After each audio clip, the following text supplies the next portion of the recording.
Agar versus Zampa, Marshy, Warner talk is data can be misleading.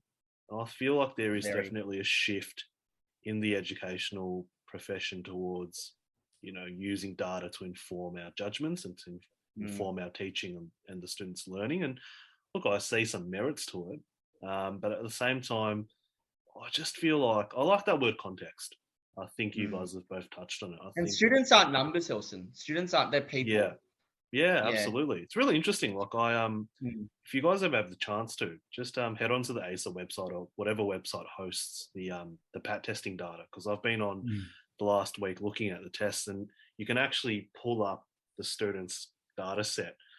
So, for example, in a 40-question reading comprehension test, you actually get to see which questions they got right, which they got wrong.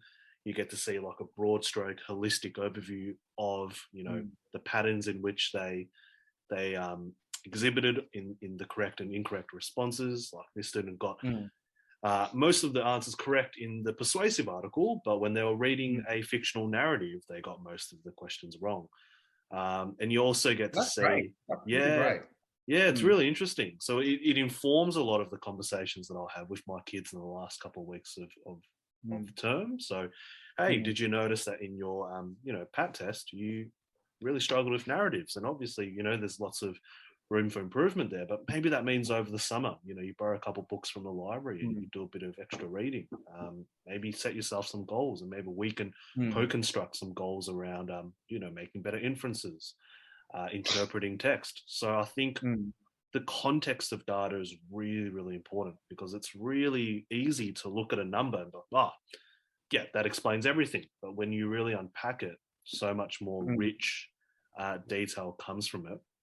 And I'd be interested, and I know I'm mindful that it's a big topic, and it's something that I think we'll unpack over the next few potties in drips and drabs. But I'd be interested to hear your guys' thoughts. Are we moving towards a too data heavy sort of educational, I guess, ethos? Are we putting too much time and too much weight on the importance of data? And what are the limitations of data? I think that's a really good little summation of where we're at right now. We're all really early still in our teaching careers and stuff, but I've definitely noticed when you remember doing your KSCs and all that sort of stuff, data is such a big discussion point. I think what's really lucky sometimes is we actually can have these discussions, because you need to be data literate, not only kids, not only cricketers, but also teachers and parents as well, understanding what that means.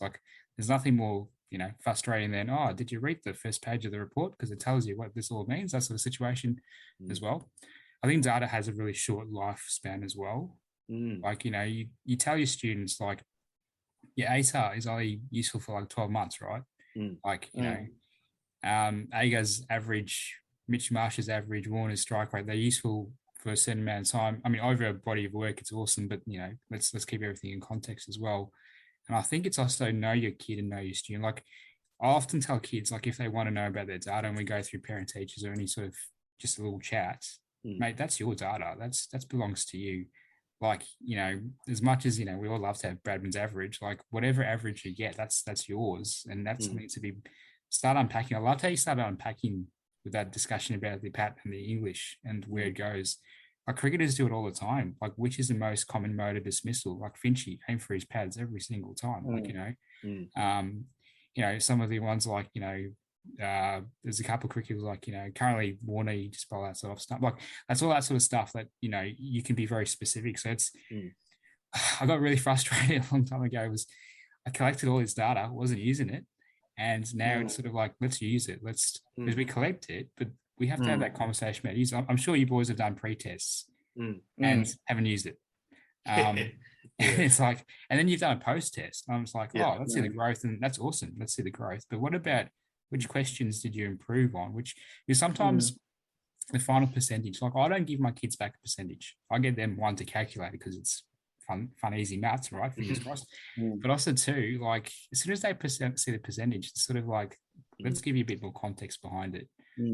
Areas to improve on, areas that you did well, areas that you did not. And that's where you do the coaching, where you give that discussion point. And I bet, yes, Agar, Ashton's feeling a bit annoyed at the moment, but he's going to take this as, hey, what are the things that next time I can't get dropped, make me undroppable.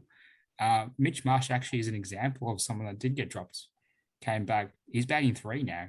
You tell me he wasn't looking like a number 3 batsman a couple of years ago, but he's taken that back on board and stuff like that. So I think that's where, it is a discussion for many, many, many podcasts, but it's also, let's just take a little snippet of being a bit more data literate, having those rich discussions, because when we start talking about that honestly with our kids, just like good coaches have those discussions with their players and selectors and stuff, then, it's really rich and endearing. And also, I know you've used the word triage a little bit as well in terms of like, trying to think about when you can put this data for a particular point of view, but also like triangulate your data a little bit, have different people talk about it, and then you get this common theme as well. Like, that's important as well. Yeah, absolutely. Yeah, I think I was going to add to that as well. Like, and obviously you both have raised really good points, and I won't add to what you guys have said, but I'll just talk from a different point of view. From a student's point of view, like everything they do online, every activity, every test, every LMS task, literally, like they don't just give you a mark, they give you a mark and then some. And I think sometimes, I think one of the points there is limitation of data. I reckon when there's too much of it, that's the limitation itself, because you just don't know what to focus on and what to move on with to improve on your next outcome. So I think, like, just with remote learning, just simply doing a Kahoot or doing a quizzes, you can get pages and pages and pages of what questions kids did well, what questions they didn't do well. And I think that's really, really great, because it's simple it's simple to take away, and you can then give very direct advice to each kid. And I think Kahoots and what's the other one? Quizzes is a nice data-driven app, which I think can be used in the current mode of teaching. And I think another good thing that we do, that I've tried to do anyway, is when kids do certain tests, and they do topic tests versus second-hand data tests and more practical tests, you can see if they don't align. And when a kid does more strongly in a topic test, which is more about content and recall, and maybe not so well with the same topic, even though it's the same topic, but because the test was more of a practical side, more application side, then you can inform the kid, well, maybe girls, like for you, don't worry too much about your content recall, because you do very well on that, but maybe start thinking about doing questions with more of a practical element towards it. So I think things like that, it's simple. Kids can take something forward with that. Teachers can probably inform it very clearly, because you don't get lost in all the other stuff that I think a lot of the learning tools might throw at you nowadays, with just the wealth of numbers that can be brought up. So I think that's a way, I think, that we can use data without getting too overwhelmed or lost in what you can receive from. Yeah, that's awesome. I think what's really come through in this conversation, this is brilliant for me personally, as well as, early career teachers. I think all of us technically are still early career teachers, to be fair. But yeah, I think there's a lot of different means to generate and to collate data. And I think as a profession, we are doing that pretty well. Every school that I've been to, whether it's on rounds or as a teacher. That's the easiest part, getting the data. Yeah. I think the collation of data is actually something that we're nailing.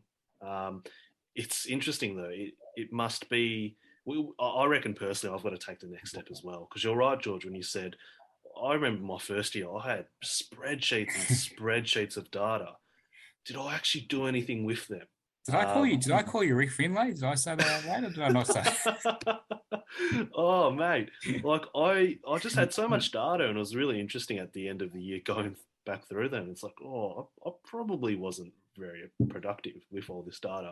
I think I'm slowly getting better at it, but at the same time, I think there are some really interesting coaching opportunities between teachers, but also between teachers and their students about the data. Thank you for listening to Three Teachers Talk. Remember to click like and subscribe to keep up to date with our latest conversations. Keep the conversation going by giving us feedback and let us know what you'd like to talk about next. Thank you.